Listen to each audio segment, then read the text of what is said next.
இன்றைக்கி நம்ம அல்வா செய்ய போகிறோம், அதுவும் பூசணிக்காயில். அதுக்கு நான் 2 கிலோ அளவு இருக்கிற மாதிரி ஒரு பூசணிக்காய் எடுத்திருக்கேன். இப்போ அந்த பூசணிக்காயை இந்த மாதிரி கட் பண்ணி எடுத்துக்கலாம். கொஞ்சம் பெரிய பெரிய கட்டிங்காக இந்த மாதிரி போட்டு எடுத்துக்கலாம். எடுத்துகிட்டு இப்போ நடுவில் இருக்க சீட்ஸையும் சுற்றி இருக்க தோலையும் இந்த மாதிரி நல்லா வெட்டி எடுத்துருங்க. வெட்டி எடுத்துகிட்டு அதை நல்லா க்ளீன் பண்ணி எடுத்துக்கலாம். இப்போ இதை குட்டி குட்டி பீசஸாக கட் பண்ணி எடுத்துக்கோங்க. நீங்கள் வந்து கையாலே கட் பண்ண முடிஞ்சால் இந்த மாதிரி கட் பண்ணிக்கோங்க. நான் வந்து வெஜிடபிள் கட்டர் வந்து வச்சுருக்கேன். இது வந்து ரொம்பவே யூஸ்ஃபுல்லாக இருக்குது. இதில் தான் வந்து நான் கட் பண்ணி எடுத்திருக்கேன். இப்போ பார்த்தீங்கன்னா குட்டி குட்டியாக நம்ம கட் பண்ணி எடுத்தாச்சு. இப்போ நான் வந்து ஒரு தேங்காயை கீறி எடுத்துக்கிறேன். ஒரு தேங்காயில் நான் 3/4 அளவு தான் நான் யூஸ் பண்ணியிருக்கேன். இப்போது நீங்கள் வந்து இதில் பாதி மூடி அளவு கூட நீங்கள் எடுத்துக்கிறலாம். அது வந்து உங்களுடைய விருப்பம். இப்போ இதை மிக்ஸி ஜாரில் போட்டு ஒரு 6 ஏலக்காய் வந்து நான் இதில் இது கூட போட்டு தண்ணி ஊற்றாமல் பூ மாதிரி அரைச்சி எடுத்துக்கோங்க. இப்போ பார்த்தீங்கன்னா நம்மளுக்கு தேங்காய் பூ கிடச்சிருச்சு. இதுக்கு வந்து தண்ணி வந்து ஆட் பண்ணக்கூடாது. இப்போ அடுத்து வந்து பார்த்திங்கன்னா நம்ம இனிப்புக்காக கருப்பட்டி வந்து எடுத்திருக்கோம், பனங்கருப்பட்டி. இது வந்து நான் 2 சில்லு வந்து எடுத்திருக்கேன். இது வந்து எனக்கு ஒரு 250 கிராம் கிட்ட வந்து இருந்துச்சு. நீங்கள் எக்ஸ்ட்ரா ஒரு சில்லுமே எனக்கு தேவைப்பட்டுச்சு. இது வந்து எனக்கு இனிப்பு பத்தலை, அதனால் நீங்கள் எக்ஸ்ட்ரா ஒரு சில்லுமே வந்து எடுத்துக்கோங்க. ஒரு 350 கிராம் கிட்ட வந்து நீங்கள் எடுத்துக்கோங்க. இப்போ அடுத்தது வந்து பார்த்திங்கன்னா தேவையான அளவுக்கு முந்திரி டெக்கரேஷனுக்காக, அதே மாதிரி 50 கிராம் நெய் வந்து எடுத்திருக்கேன். அதுக்கப்புறம் இப்போ பார்த்திங்கன்னா நம்ம கட் பண்ணி வச்சுருக்க அந்த பூசணிக்காயை நம்ம குக்கரில் வந்து போட்டுக்கலாம். போட்டுட்டு ரொம்ப கம்மியாக வந்து தண்ணி ஊற்றிக்கோங்க. நான் கொஞ்சம் கூட தான் ஊற்றிட்டேன். கூட ஊற்றுனீங்கன்னா ஒன்றும் பிரச்சனை இல்லை, ஆனால் ரொம்ப நேரமாக ஆகும் நம்மளுக்கு அந்த தண்ணி வந்து வற்ற விடுறதுக்கு. அதனால் நீங்கள் கொஞ்சம் ரொம்ப கம்மியாகவே வந்து நீங்கள் தண்ணி வந்து ஊற்றிக்கோங்க. ஒரு 1/2 கிளாஸ் தண்ணி ஊற்றினாலே போதும். ஏன்னா பூசணிக்காயிலே நிறைய தண்ணி இருக்கும், அது தண்ணி விடும் நம்மளுக்கு. அதனால் நீங்கள் வந்து ஒரு 1/2 கிளாஸ் தண்ணி ஊற்றினாலே போதுமானதாக இருக்கும்.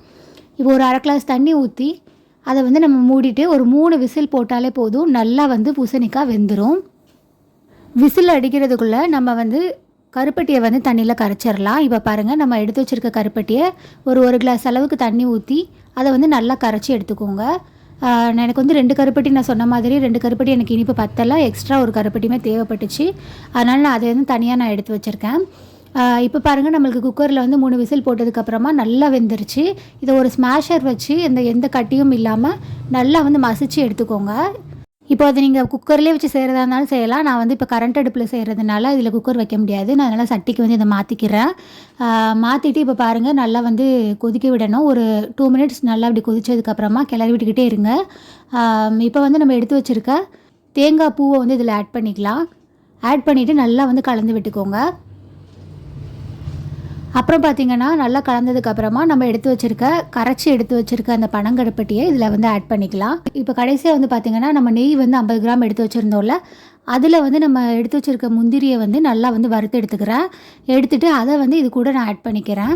ஸோ அதையும் ஆட் பண்ணிவிட்டு நல்லா வந்து இந்த மாதிரி மிக்ஸ் பண்ணி விட்டுக்கோங்க. இப்போ வந்து இதில் இருக்கிற தண்ணி எல்லாமே நம்மளுக்கு வந்து வற்றணும். இப்போ பாருங்கள், நம்மளுக்கு வந்து தண்ணியெல்லாம் நல்லா வற்றிருச்சு. இது வற்றுறதுக்கு கிட்டத்தட்ட ஒரு 15 மினிட்ஸ் 20 மினிட்ஸ் வந்து ஆகும். நீங்கள் வைக்கிற தண்ணி அளவை பொறுத்து தான் வந்து இந்த டைம் வந்து ஆகும். ரொம்ப தண்ணி வச்சிட்டோம் அப்படின்னா ரொம்ப நேரம் ஆகும் தண்ணி வற்றுறதுக்கு. நீங்கள் தண்ணி கம்மியாக வச்சிங்கன்னா கொஞ்சம் வந்து ஒரு 15 மினிட்ஸ்லேயே வந்து உங்களுக்கு நல்லா வந்து வற்றிரும். பாருங்கள் எந்த அளவுக்கு நம்மளுக்கு தண்ணி வற்றிருக்கு அப்படின்னு. இதை நீங்கள் எடுத்து பார்த்தாலே கையில் வந்து லட்டு வந்து பிடிக்கிற மாதிரி நல்லா உருண்டு வரணும். ஸோ இதுதான் வந்து நம்மளுக்கு பதம். நல்லா பார்க்குறதுக்கு அல்வா மாதிரி இருக்கும். இந்த பதத்தில் நம்ம வந்து ஸ்டவ் ஆஃப் பண்ணிடலாம். ஆஃப் பண்ணிவிட்டு இப்போ வந்து நம்ம இதை பிளேட்க்கு வந்து ஷிஃப்ட் பண்ணிடலாம். அவ்வளோதான், வீடே மணமணக்கிற பூசணிக்காய் அல்வா ரெடி. பூசணிக்காயில் வந்து பார்த்திங்கன்னா நம்மளுக்கு நிறையவே சத்து வந்து இருக்குது. விட்டமின் ஏ, விட்டமின் சி இருக்குது, பொட்டாசியம் இருக்குது. அதே மாதிரி இதில் நோய் எதிர்ப்பு சக்தியுமே அதிகமாக இருக்குது. ஸோ கண்டிப்பாக நீங்களும் பூசணிக்காய் வாங்கினீங்கன்னா இதை 1 டைம் ஆச்சும் நீங்கள் வந்து அல்வா ட்ரை பண்ணி பாருங்கள். கண்டிப்பாக இந்த அல்வா உங்கள் சின்ன பிள்ளைங்கள்லேருந்து பெரியவங்க வர எல்லாருக்குமே ரொம்பவே பிடிக்கும். இதோட வாசனையே வீடு ஃபுல்லாக அடிக்கும் நீங்கள் வந்து செய்ய ஆரம்பிச்சிட்டிங்க அப்படின்னாலே. ஸோ கண்டிப்பாக நீங்கள் ட்ரை பண்ணி பாருங்கள். ட்ரை பண்ணி பார்த்துட்டு எங்களுக்கு எப்படி இருந்துச்சுன்னு கமெண்ட் பண்ணுங்கள். இந்த வீடியோ உங்களுக்கு பிடிச்சிருந்துச்சுன்னா லைக் பண்ணுங்கள், ஷேர் பண்ணுங்கள் அண்ட் மறக்காமல் நம்மளுடைய சேனலை சப்ஸ்கிரைப் பண்ணிடுங்க.